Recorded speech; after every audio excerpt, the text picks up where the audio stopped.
안녕하세요, 여러분. 안녕하신 거 맞죠? 왜 이렇게 피곤해 보이시죠? 어제 둘이서 같이 밤새 게임했어요. 왜 이렇게 피곤해 보여요? 네.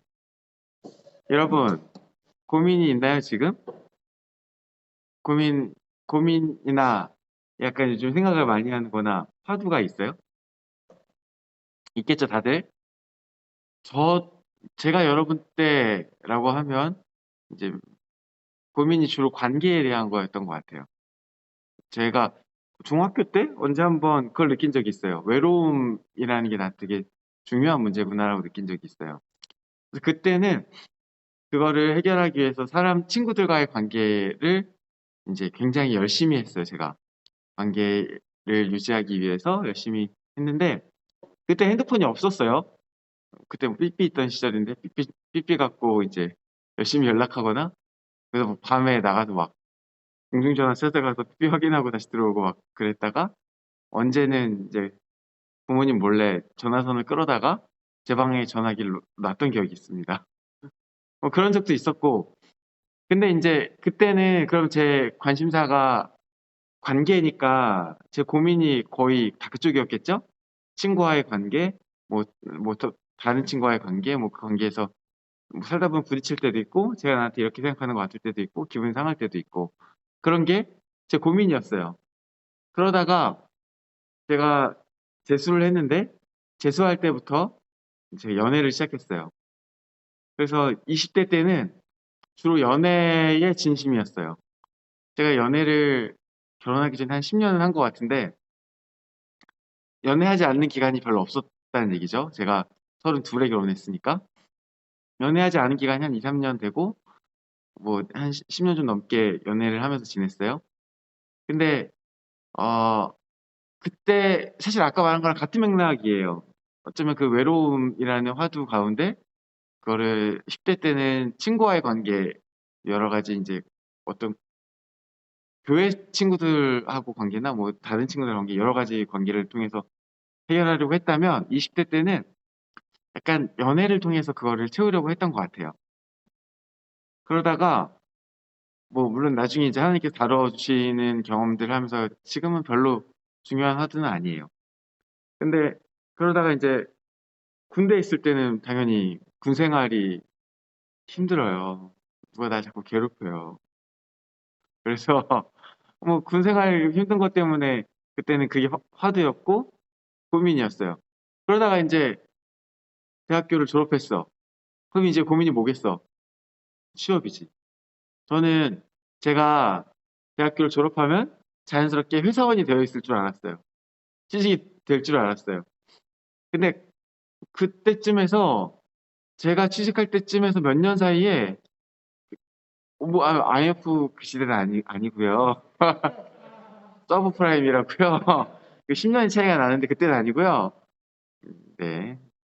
선생님 저보다 연세가 많은 그래서 그걸 떠올리시는데 그 IMF부터 그러니까 사실 맞긴 맞아요. 그때부터 시작해서 취업이 어려워지기 시작했어요. 그러면서 저 취직하는데 3년 걸렸어요. 3년 걸렸고 원서를 100개는 넣은 것 같아요. 제가 그러면 뭐 당시에 스펙이 딸렸냐? 나름 딸리지 않았어요. 나름 학벌도 있었고 나름 토익 점수도 있었고 나름 중국어 점수도 있었고 어학 점수도 있었고 뭐 이렇게 남들 있을 건 다 있었어요.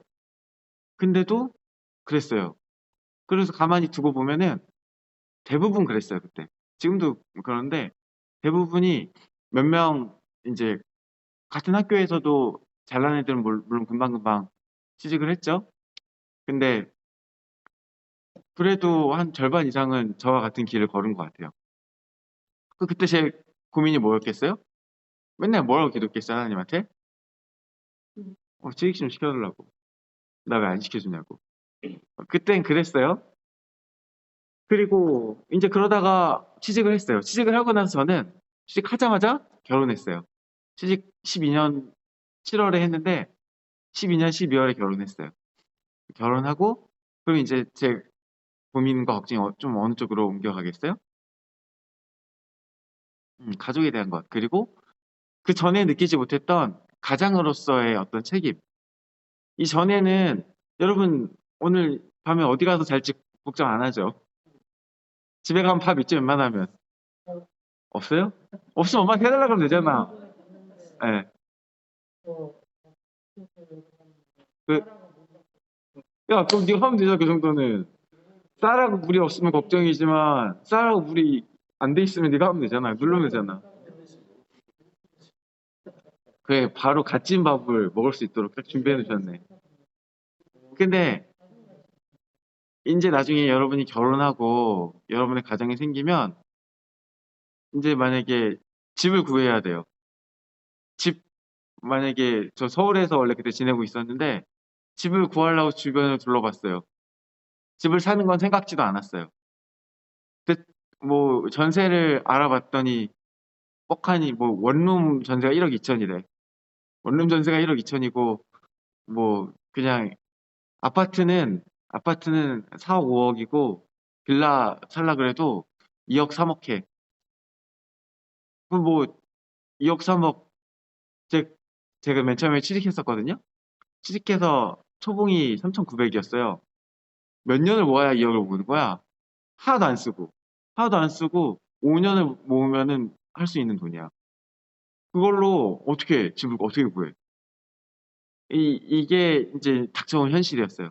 그래서 이제 어떻게 돈을 대출 알아보고 가능한 선 안에서 이제 내 금액을 낮추죠. 금액을 낮추고 그래 1억 9천 안에서 구해보자. 돌아다녀. 그럼 이제 아 우리 부모님 집이 참 좋은 집이구나라는 걸 깨닫게 되죠. 뭐 반지하 뭐 여기 뭐 이게 막 여기는 곰팡이 엄청 쓰러져 있고 그런 것들을 보면서 아 그래 사실 집들이 다 그렇지. 그래 뭐 내가 지금까지 복에 겨웠지.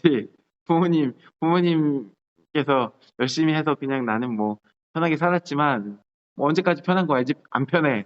그러면서 이제 그 다음 집 구하는 거 이제 어려워지는 거를 경험하게 되죠. 가장으로서 지내면서 이제 고민이 글로 옮겨가요.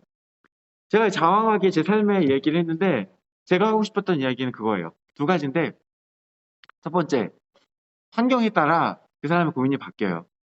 여러분 지금 여기 있는 고민들이 아마 다 다를 거예요. 근데 여러분 이제 물론 대학 안 갈 사람도 있겠지만 대학 간다고 한다면 다 눈앞에 수능이 있다고 한다면 지금 눈앞에 수능이 있는 분이 여기 주변에 한 분 계시지만 눈앞에 수능이 있다고 한다면 고민이 다 글로 쏠릴 거예요. 아, 내일 모레 수능인데 어떡하지? 내일 모레 이거 어떻게 될까? 그거에 대한 모든 고민과 생각이 쏠릴 거예요. 환경에 휩쓸린다는 거예요.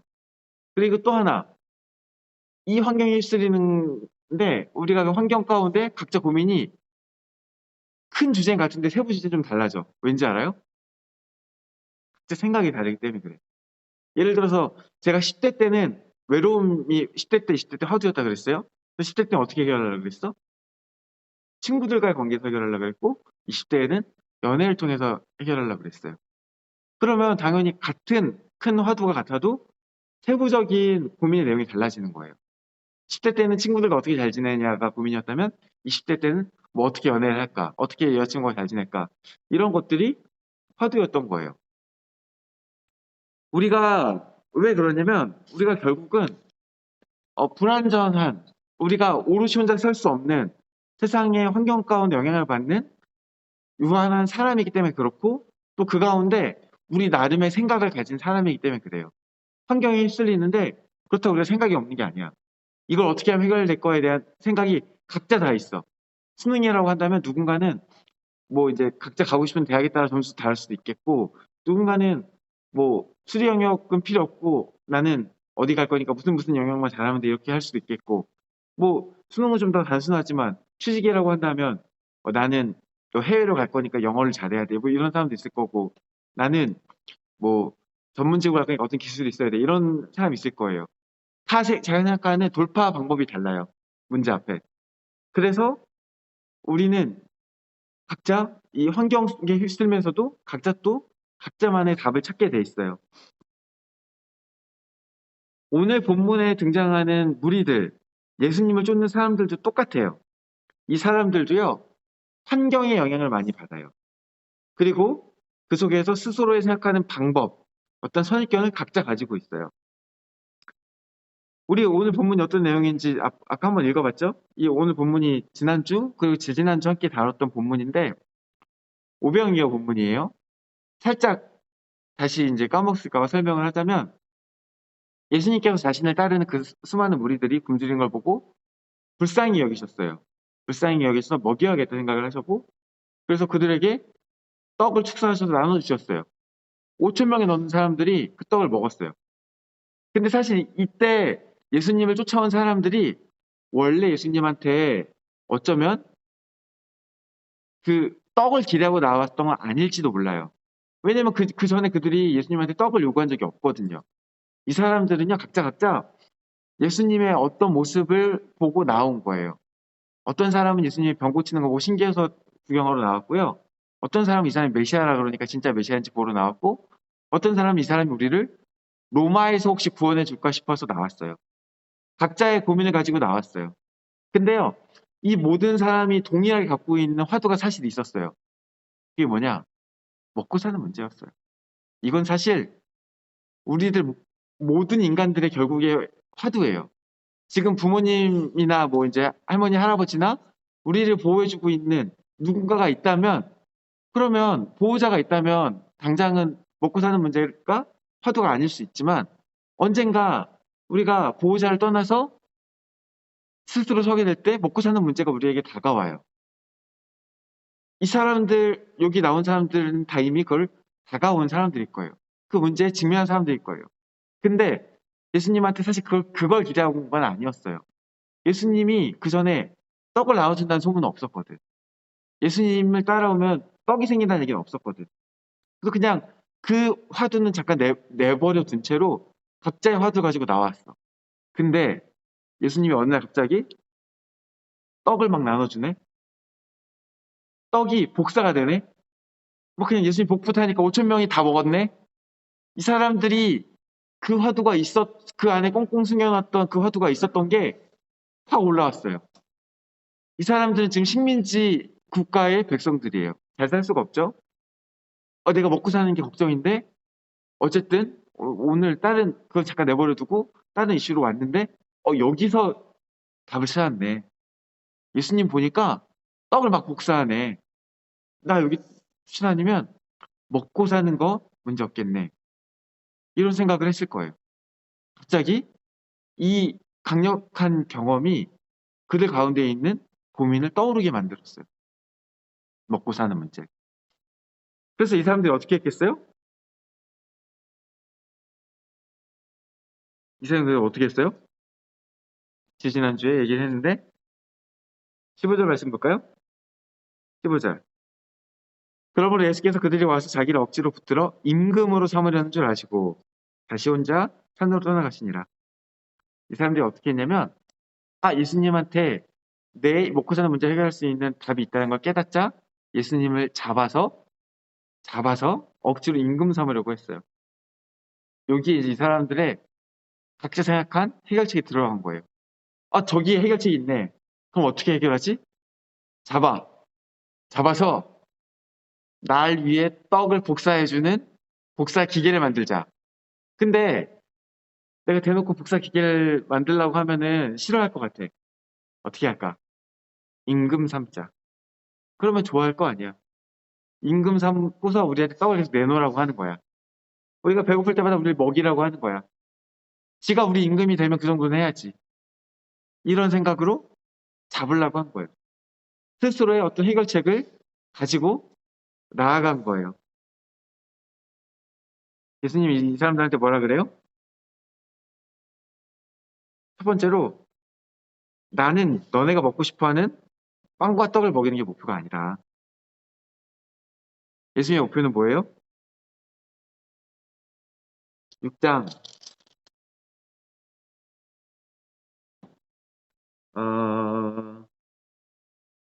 32절부터 쭉 나와요. 하나님의 떡, 하늘의 떡. 내가 너희에게 지금 세상의 떡을 먹였지만 그게 내 궁극적인 목표는 아니다. 너네가 배고파 보여서 먹였지만 내가 너희한테 주고 싶은 것은 하늘의 떡이다. 너네가 원하는 게 지금 세상의 떡이고 너네 지금 먹고 사는 문제 해결되는 거지만 내가 너에게 주고 싶은 것은 하늘의 떡, 생명의 떡.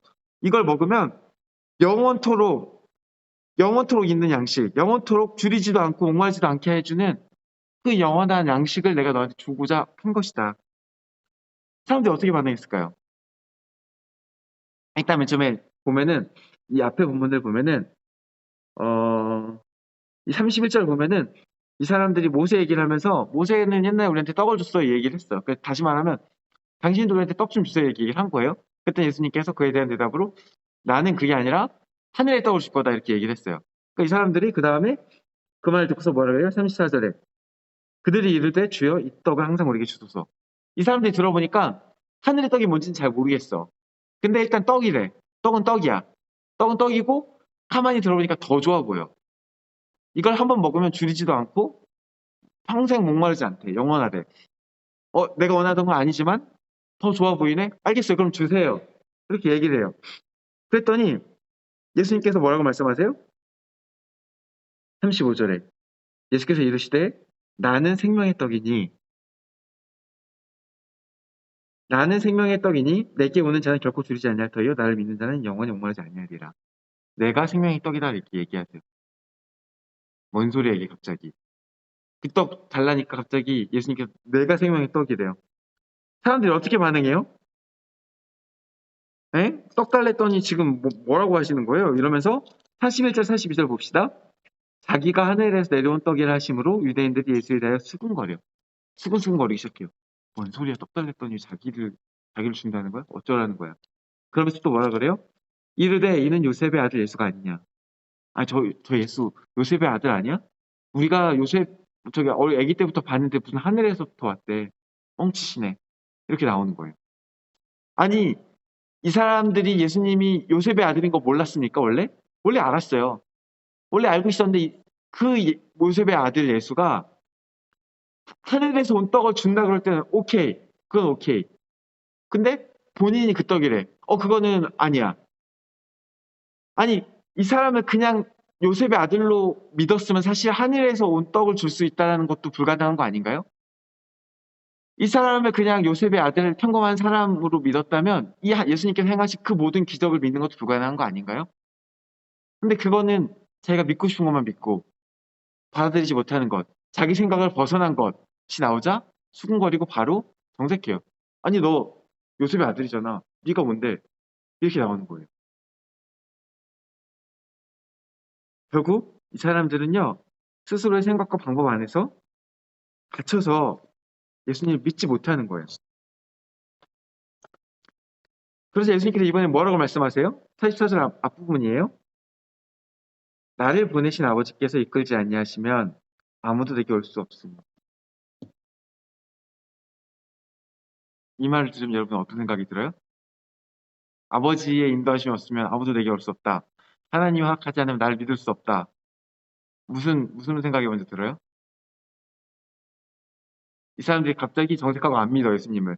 그랬더니 예수님이 하나님이 날 보내지 않으면 나를 믿을 수 없다 이렇게 얘기를 해요. 어떤 느낌이 들어요?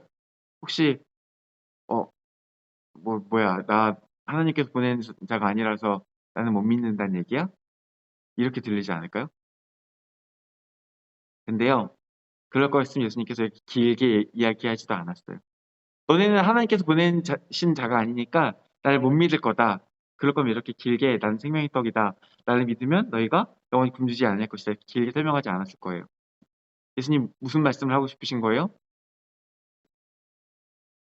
선지자의 글에 그들이 다 하나님의 가르침을 받으리라 기록되었은즉 아버지께 듣고 배운 사람마다 내게로 오느니라. 그들이 하나님의 가르침을 받으리라 기록되었은즉 너네가 하나님께 가르침을 받고 이끄심을 받으면 내게 올 수 있다. 그러면 내 말을 믿을 수 있다. 지금 내 말 못 믿겠지? 너네가 지금 아버지의 인도하심이 필요하다. 너네가 지금 내 말 뭔 말인지 이해 안 가지? 그 못 믿겠지? 그러면 아버지의 이끄심을 구하라. 이게 예수님의 의도예요. 이 말씀을 정리할 건데요. 우리도 사실 저 사람들하고 마찬가지예요. 우리도 우리 자신의 환경에 둘러싸여서 각자 필요한 게 다른데 그거 가지고 예수님에게 나와요. 근데 어떨 경우는 예수님께서 들어주시기도 하시지만 어떤 경우는 예수님께서 이렇게 말씀하세요. 내가 너한테 주고 싶은 건 고작 그게 아니야. 난 너한테 더 좋은 걸 주고 싶어. 난 너한테 더 좋은 걸 주고 싶어. 제가 옛날에 친구 관계를 가지고 하나님께 나갔을 때 하나님께서 들어주신 적도 있지만 또 어떨 때 들어주지 않은 적도 있으세요. 그러면서 결국 저한테 뭘 가르치고 싶으셨냐면 관계가 모두 하나, 하나님으로부터 온 관계가 있을 수 있다는 걸 배우게 하셨어요. 하나님의 관계를 보내주시면 관계는 계속 생겨요. 하나님 자체가 나와의 관계를 맺고 외로움을 해결해 줄 수도 있고 하나님이 또 누군가를 보내주시면 그 사람을 통해서 관계가 해결될 수 있고 또 좋은 관계를 맺을 수 있어요. 제가 외로움이 문제라고 한다면 그 답은 어디에 있냐? 이 친구한테 있는 게 아니라 그 친구들을 보내주실 수 있는 하나님한테 있다는 거예요. 더 궁극적으로 뭘 구하라는 거예요? 하나님을 구하라는 거예요. 여러분이 각자의 갖고 있는 화두가 다 있어요. 근데 그 끝에 우리는 그 화두만 갖고 기도를 할 수 있어요. 근데 하나님께서는 우리에게 말씀하실 거예요. 그 끝에 뭐가 있냐 결국. 그것만으로 문제가 생길 때마다 그것만 찾으면 끝이냐. 나를 믿어라. 그리고 하나님을 믿어라. 예수님을 믿어라. 이렇게 얘기를 하세요. 근데 우리가 그런 메시지가 있어도 안 믿어져요. 난 이게 너무 중요해 보여요. 이렇게 해야만 해결될 것 같아요. 그때 우리에게 필요한 게 뭐예요? 하나님의 이끄심, 성령님의 인도하심이. 하나님께서 이끄시면 믿을 수 있어요. 우리 삶에 있는 문제들의 영원한 답은 사실 우리가 보통은 찾지 못해요. 우리는 그 문제만 보게 되기 때문에. 그러나 영원한 답은 항상 하나님께 있고 또 그 답을 믿게 하시는 것도 하나님이세요. 앞으로도 계속 문제가 있을 거예요, 여러분의 삶에. 왜냐, 우리 서로 인간들이니까 이제 완전하지 않잖아요? 결핍이 있을 수밖에 없어요. 부족한 게 지금 당장도 많이 있어요. 근데 그 문제 자체가 해결되었으면 좋겠지만 해결 안 될 수도 있어요. 그럴 때 하나님을 바라보세요. 하나님께서 주시는 그 너머의 답이 무엇인지 우리가 바라보고 믿을 수 있고 또 그렇게 인도하시기를 구하는 저와 여러분 되시기를 소망합니다. 기도하겠습니다. 참 좋으신 하나님 감사합니다. 우리의 삶의 주인 되시고 우리의 모든 문제를 해결해 주시기로 약속하시고 구원하시기를 원하시는 주님 감사합니다. 우리가 영원한 답 되시는 하나님 자체를 구하기를 원하고 예수님 자체를 원하기 원합니다. 우리의 삶을 우리의 한 사람 한 사람의 인생을 인도하여 주옵소서. 감사드리며 예수 그리스도로 기도드립니다. 아멘.